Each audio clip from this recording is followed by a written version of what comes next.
Баршаңызға сәлем. Бүгін сіздермен қимақ рецептімен бөлісетін боламын. Каналға тіркеліп, лайк басып, комментарий жаза кетіңіздер.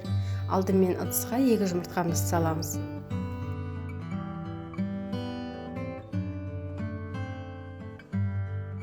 Жақсылап араластырып аламыз.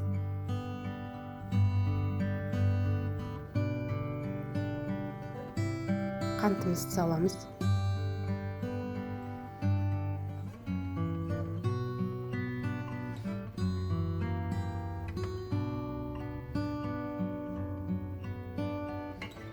Тұз саламыз. Және ұнымызды аз-аздан саламыз. Араластырамыз.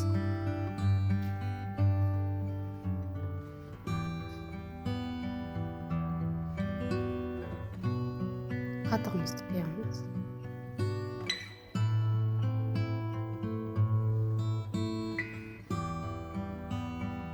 Ұнымызды саламыз.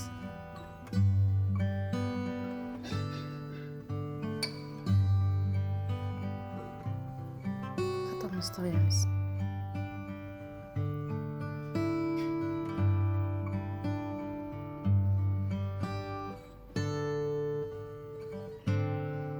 Жылы суымызды құямыз.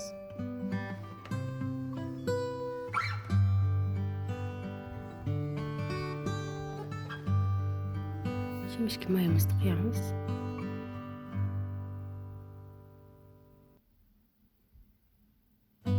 Араластырамыз.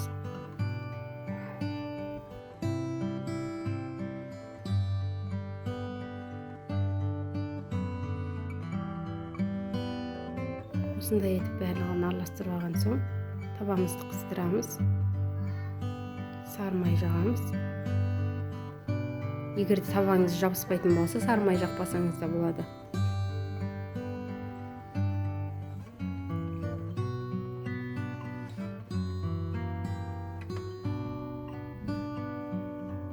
Ожаумен алып, осындай етіп құйып отырамыз.